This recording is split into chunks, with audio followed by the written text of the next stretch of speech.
औज़ुबिल्लाहिमिनश्शैतानिर्रजीम बिस्मिल्लाहिर्रहमानिर्रहीम।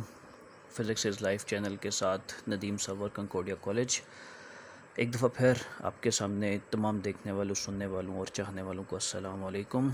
हमारा चैनल ज़रूर सब्सक्राइब कीजिएगा ताकि फ़िज़िक्स की अच्छी अच्छी और इजी वीडियोज़ आप तक पहुँच सके और हम इस चीज़ को ज़्यादा से ज़्यादा मुश्किल से मुश्किल टॉपिक को हम आसान कर सकें। फेडरल बोर्ड के एक और टॉपिक के साथ इलेक्ट्रोमैग्नेटिज़म का टॉपिक है, चैप्टर नंबर 15 है मैट्रिक का। टॉपिक नेम आज हम जो पढ़ने जा रहे हैं वो ट्रांसफार्मर है। क्वेश्चन कुछ इस तरह से आ सकता है, what is transformer, describe its principle, construction and working. इससे पहले कि हम ट्रांसफार्मर की बात करें, हमें पता होना चाहिए कि ट्रांसफार्मर वर्क कैसे करता है। तो वर्क करने के लिए हमें इलेक्ट्रोमैग्नेटिज़म सबसे पहले पता होना चाहिए। इलेक्ट्रोमैग्नेटिज़म क्या है? This is a branch of physics in which we can say are we have to describe it in the way कि अगर हम किसी भी वायर में से करंट को पास करते हैं तो करंट पास करने से उस कंडक्टिंग वायर में से उसके इर्द गिर्द हमारे पास एक मैग्नेटिक फील्ड जो है वो क्रिएट हो जाती है। ठीक है, किसी भी करंट, कोई भी कंडक्टिंग वायर हो, उसमें से अगर आप जो है करंट पास करते हो तो उसके इर्द गिर्द एक मैग्नेटिक फील्ड जो है वो क्रिएट हो जाती है। एम्पेयर ने सबसे पहले इस फिनोमेना को डिस्कवर किया था और उसने अपने एक थ्योरी प्रोड्यूस की थी एम्पेयर्स लॉ के नाम से, जिसमें बहुत सारी चीज़ें हैं। अभी हम फ़िलहाल उसकी तरफ तो नहीं जा रहे, उसके लिए हम एक अलग से टॉपिक इंशाल्लाह ज़रूर बनाएंगे, जल्द बनाएंगे। और उसके साथ साथ इलेक्ट्रोमैग्नेटिज्म के साथ साथ हमारे पास इलेक्ट्रोमैग्नेटिक इंडक्शन है। इलेक्ट्रोमैग्नेटिक इंडक्शन भी एक बहुत अच्छा फिनोमेना है। इसमें क्या है, वही इलेक्ट्रोमैग्नेटिज्म है कि जैसे इलेक्ट्रिसिटी से हम मैग्नेटिज्म बना सकते हैं, या जैसे इलेक्ट्रिसिटी पास करके हमने यहाँ पे मैग्नेटिक इफेक्ट बनाया था, इसी तरह से यहाँ पे हमारे पास ये है कि अगर हम कोई भी मैग्नेटिक फील्ड रखते हैं और किसी भी मैग्नेटिक फील्ड को हम यूज़ करते हुए, या यूँ कह लो कि किसी भी जगह पर अगर हम मैग्नेटिक फील्ड प्रोड्यूस करते हैं और उसके पास अगर हम कोई भी एक वायर रख देते हैं तो उस वायर में से इलेक्ट्रिक करंट प्रोड्यूस होना शुरू हो जाएगा और उस वायर में इलेक्ट्रिक करंट जो है वो मूव करना शुरू हो जाएगा। इस फिनोमेना को हम इलेक्ट्रोमैग्नेटिक इंडक्शन कहते हैं। इंडक्शन कहते हैं एक ऐसी चीज़ को जिसका सोर्स ना हो लेकिन वो वहाँ पे मौजूद हो। अभी यहाँ पे हमने मैग्नेटिक फील्ड रखी, करंट का कोई सोर्स नहीं दिया, लेकिन फिर भी उस वायर में से करंट प्रोड्यूस हो रहा है या उसमें इंड्यूस हो रहा है, that is known as electromagnetic induction. Induction सिर्फ उसी फॉर्म में पॉसिबल है अगर हम एक चेंज ऑफ फ्लक्स जो है, मैग्नेटिक फ्लक्स का एक चेंज हम जो है उसमें प्रोड्यूस करके वहाँ पे अप्लाई करते हैं। दैट मीन्स कि इलेक्ट्रोमैग्नेटिक इंडक्शन जो है वो अल्टरनेटिंग करंट से डील करेगा, डायरेक्ट करंट के साथ डील नहीं करेगा। ठीक है, ट्रांसफार्मर भी इसी इलेक्ट्रोमैग्नेटिक इंडक्शन पे वर्क करता है। देखते हैं बेटा, ट्रांसफार्मर क्या है? एक ऐसा इंस्ट्रूमेंट है, एक ऐसी इलेक्ट्रिकल इंस्ट्रूमेंट है जिससे हम अल्टरनेटिंग वोल्टेज की वैल्यू को इंक्रीज़ या डिक्रीज़ कर सकते हैं। ठीक है, एक चीज़ आपने याद रखनी है कि यहाँ पे हम पावर की बात नहीं करते। जब भी हम ट्रांसफार्मर की बात करते हैं तो पावर हमारे जहन में आता है, फ़ौरन से आता है, लेकिन हम पावर की बात नहीं कर रहे हैं। हम क्या कर रहे हैं?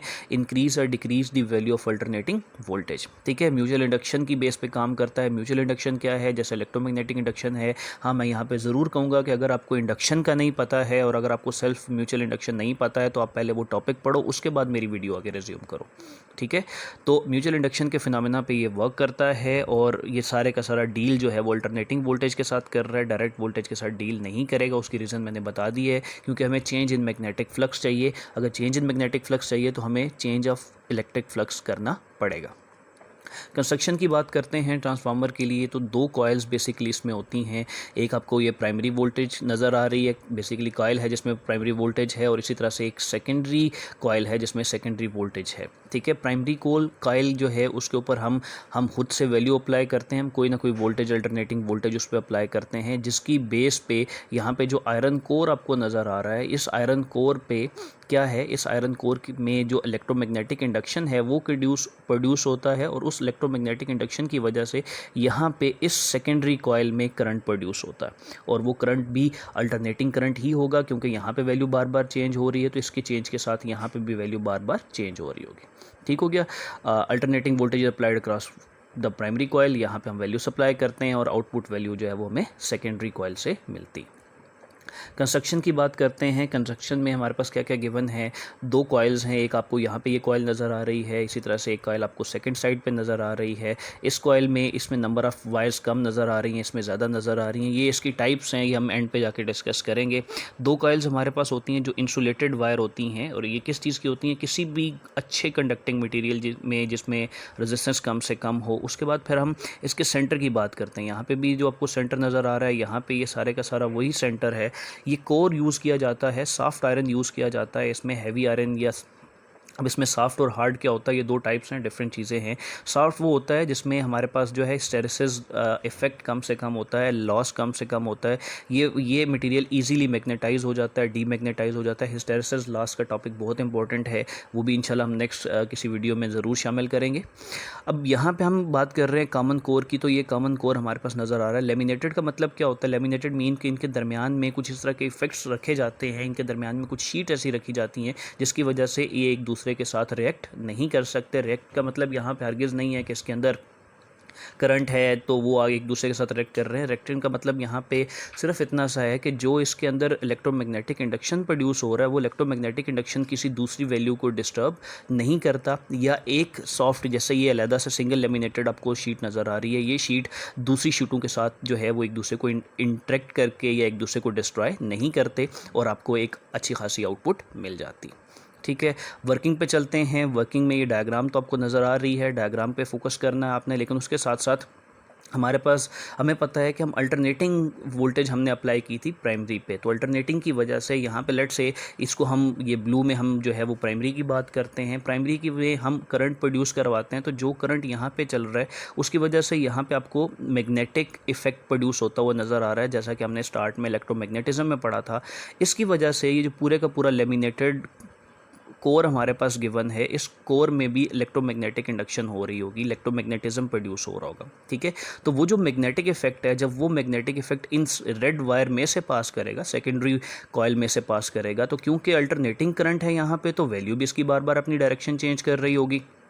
उस डायरेक्शन की वजह से यहाँ पे मैग्नेटिक फ्लक्स भी बार बार चेंज हो रहा होगा। तो जब मैग्नेटिक फ्लक्स चेंज हो रहा होगा तो मैग्नेटिक फ्लक्स के चेंज होने की वजह से इस रेड वायर के अंदर जो है वो इलेक्ट्रिक करंट प्रोड्यूस होगा, जिसको हम इलेक्ट्रोमैग्नेटिक इंडक्शन बोलते हैं, और इसी तरह से ये वर्क आगे करता रहता है। ठीक है, तो ये छोटी सी वर्किंग है, कोई बहुत बड़ी बात नहीं है, सिर्फ इलेक्ट्रोमैग्नेटिक इंडक्शन है। और इसमें इसके साथ साथ इसके बाद आपको जो है वो आपको फैराडेज लॉ का आना चाहिए, लेंजेस लॉ का पता होना चाहिए। फैराडेज लॉ क्या है, लेंजेस लॉ क्या है, ये अनकरीब हम अपनी वीडियो में शामिल करेंगे और इंशाल्लाह इसको दोबारा से हम आपके सामने पेश करेंगे।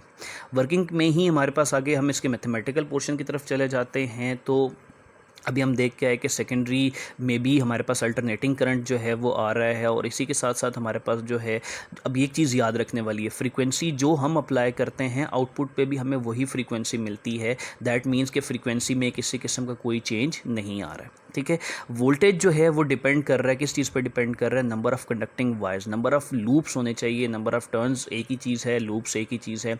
जो हमें यहाँ पे से प्रीवियस डायग्राम में नज़र आ रहे थे वही नंबर ऑफ़ टर्न्स यहाँ पे गिवन है किसी भी कंडक्टिंग वायर के, प्राइमरी में और सेकेंडरी में। ठीक हो गया, कैसे वो हम एक रेशो से डिस्क्राइब करते हैं। अगर हमारे पास N F P number of turns in primary को शो कर रहा है, एन एफ एस जो है number of turns in secondary show कर रहा है, V F P voltage across primary है, V F S voltage across secondary है, तो एक रेशो हमारे पास आती है that shows N F S divided by N P that is equal to V F S divided by V P. तो अब यहाँ पे आप क्लियरली देख सकते हो कि एन एफ एस और वी एफ एस दोनों आपके न्यूमरेटर में हैं और N F P V F P denominator में। That means voltage of secondary is directly proportional to number of turns of secondary and voltage of primary is directly proportional to number of turns of primary। ठीक हो गया, तो यही चीज़ हमारे पास जो है वो एज अ रिज़ल्ट आ जाती है। यहाँ पे आपके पास ये सारी चीज़ें क्लियर हैं। ईएमएफ भी वोल्टेज को ही बोलते हैं, उसी को एक दूसरा नाम देते हैं। कुछ चीज़ें याद रखने वाली, करंट और वोल्टेज एक दूसरे के इन्वर्सली प्रोपोर्शनल हैं। तो अगर मैं नंबर ऑफ टर्न्स की जगह पे करंट लेके आता हूँ तो that will be I of P divided by I of S is equal to V F S by V F P. ठीक है, और बहुत इंपॉर्टेंट बात, ट्रांसफार्मर कभी भी, मैंने स्टार्ट में भी ये बात की है, ट्रांसफार्मर पावर को इंक्रीज़ या डिक्रीज़ नहीं करता है, ये सिर्फ वोल्टेज की वैल्यू को अप एंड डाउन करने के काम आता है। ठीक है, सिंपल सा टॉपिक था। उसके बाद हम जो है इनकी टाइप्स को भी डिस्कस कर लेते हैं। टाइप्स ऑफ ट्रांसफार्मर दो होती हैं हमारे पास, एक स्टेप अप ट्रांसफार्मर होता है, एक स्टेप डाउन ट्रांसफार्मर होता है। अब अप एंड डाउन में क्या है, सिंपल जैसे लॉजिक होता है, अप मीन्स ज़्यादा, डाउन मीन्स कम, इसी तरह से आपका मतलब भी कुछ ज़्यादा करने वाला है। ये वो ट्रांसफार्मर्स हैं जो हैवी इंडस्ट्रीज़ के लिए लगाए जाते हैं। जितनी भी हमारी इंडस्ट्रियल स्टेट्स हैं, जितनी भी इंडस्ट्रीज़ हैं, वो ये ट्रांसफार्मर्स लगाते हैं ताकि कम वैल्यू को इंक्रीज़ करके वो एक हैवी वोल्टेज में डिवाइड करे और उनकी फैक्ट्रीज़ जो है वो रन कर सकें। स्टेप डाउन ट्रांसफार्मर्स क्या है, ये वैल्यू को डिक्रीज़ करते हैं। क्यों डिक्रीज़ करते हैं? जैसे अब हमारे पास मेन वायर, अगर आप किसी भी लोकल एरिया से निकल के या किसी भी लोकल एरिया में लगे हुए जो मेन टावर्स होते हैं उनको अगर आप देखते हो तो उनमें थाउजेंड्स ऑफ वाट्स जो है वो मेगावाट्स बिजली जो है वो जा रही होती है। लेकिन यहाँ पे जो है वो हमने क्या देखा, वायर्स आ रही हैं, मेन लाइंस आ रही हैं। वो मेन लाइंस हमारे पास अच्छी खासी मेगावाट्स में वैल्यू को लेके मूव कर रही होती हैं, वोल्टेज को मूव कर रहे होते हैं। अब हमें वो इतनी ज़्यादा वैल्यू नहीं चाहिए। अगर ऐसी वैल्यू हमारे घरों वाले मीटर्स को अप्लाई कर दी जाए तो ये सारे के सारे तो ब्लास्ट हो जाएंगे, ठीक है। तो हमें उस वैल्यू को डिक्रीज़ करना है, उस वैल्यू को डिक्रीज़ करके हमें उतना लेके आना है जितना हमारे घर के लिए ज़रूरत है, जितनी हमारी कॉलोनीज़ को ज़रूरत है, ठीक है। तो जो आपको गली महलों में, कॉलोनीज़ में, कोने में जो ट्रांसफार्मर्स नज़र आते हैं, they are step down transformers. ठीक हो गया। इसकी शेप कुछ इस तरह से है कि तो प्राइमरी वोल्टेज वायर्स हैं, प्राइमरी नंबर ऑफ़ वायर्स हैं वो ज़्यादा हैं और जो सेकेंडरी हैं वो कम हो गई, ठीक है। तो आसान है, स्टेप अप और स्टेप डाउन। सिर्फ इसमें number of turns eight primary and secondary different है। प्राइमरी जो है अगर ज़्यादा हो तो वो स्टेप डाउन ट्रांसफार्मर होता है, और प्राइमरी अगर कम हो तो वो स्टेप अप ट्रांसफार्मर होता है, ठीक है। उम्मीद करते हैं कि आपको वीडियो पसंद आई होगी, और इस वीडियो को आपने अच्छे से जो है वो एंजॉय करना है, अच्छे से पढ़ लेना है, अच्छे से समझ लेना है। जो कोई वीडियो इसमें समझ नहीं आती, मतलब जो कोई चीज़ आपको इसमें समझ नहीं आती, उसको आपने जो है वो बता देना है। और क्या चीज़ समझ नहीं उसको बताइएगा, ताकि उसको हम अगले अपनी नेक्स्ट वीडियो में शामिल कर सकें, ठीक है। आज के लिए इतना ही, बाकी इंशाल्लाह नेक्स्ट वीडियो में शामिल करेंगे।